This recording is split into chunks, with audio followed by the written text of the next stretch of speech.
My name's Chris Gilbert and I was a project lead for Harry House. Coburg's in the north of Melbourne, bound by Sydney Road and Lygon Street, so you have lots of amenity around this area and fantastic access to things like Mary Creek, great food on Sydney Road, and it was only 10 minutes from our studio, so it was really fantastic working in the local context. The site was originally home to a double-fronted pre-war weatherboard cottage. The client wished to maintain as much of the warmth of the entry through that cottage as possible, but really wanted to produce a new lens to this amazing kind of ramshackle garden that existed out the back, which was a mix of fig trees and like overgrown, kind of multi-generational foliage really. It was super interesting, super deep. But the old house didn't connect with it at all. So the brief was to really reorientate the living space to create a frame to that lush garden. I grew up in country Victoria, spending a lot of my time building cubbies and tree houses in our small little bush block. And there's something kind of primal and childish about that element of play that you really want to replicate when you grow up. Like you want the best parts of that to come through into your everyday life. And we had a client that was interested in pursuing that as well. So the outcome is something that is quite unique to the standard kind of Melbourne like box on the back of a pre-war cottage. You end up with something that's much more playful, much more dynamic. It's like you're living inside a textural object.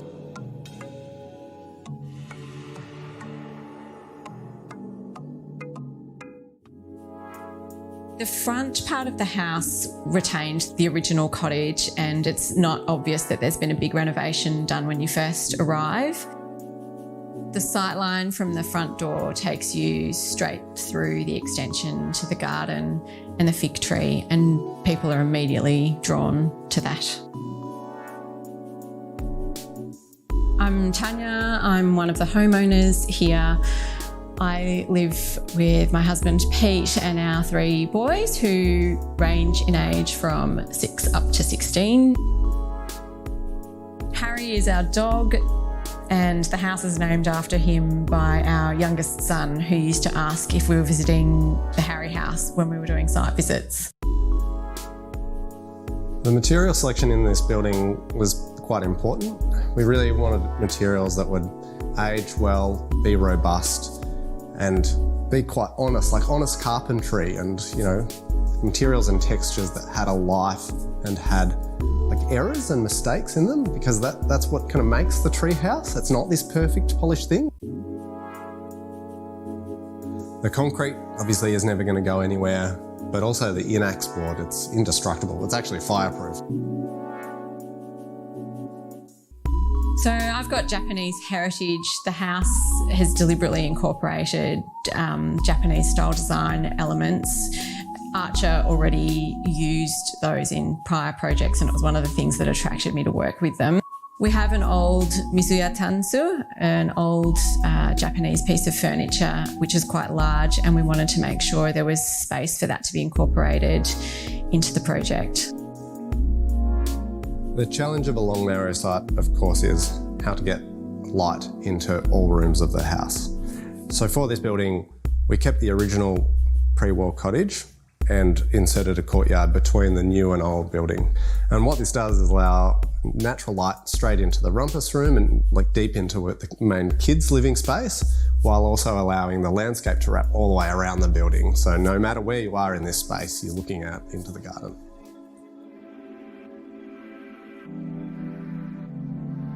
The floor area of this building is quite tight. We're talking just a bit over 200 square metres.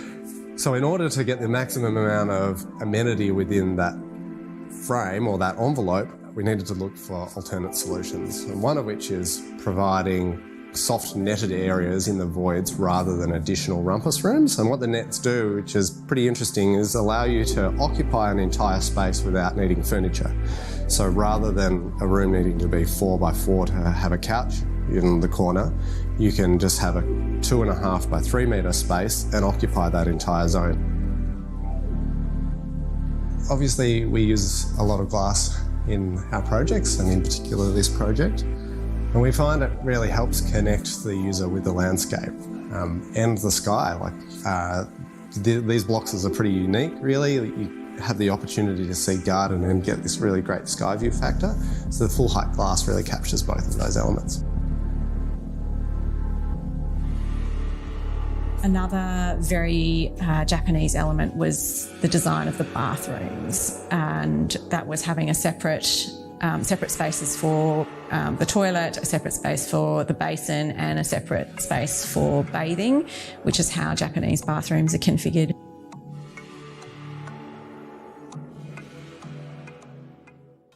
Lots of people talk about kitchens being the heart of the home, and in that respect, this project's no different. The step-down kitchen is really fantastic because it allows the person who's using the kitchen for their workspace to be at 900 mils and is perfect for preparing food, where the people on the other side of the bench space are interacting with an object that's much more like a piece of furniture at table height. The house has been incredible to raise a young family in. I love the light. I love being in the garden, seeing the seasons and the weather change. I love relaxing in it. The project has exceeded all my hopes and expectations. It's incredible. I'm most proud that Tanya's happy with the outcome. You know, it's her house. It was designed for her and her family, and if she's happy, we're happy. You know, it's a family house for living, not for filming, ironically.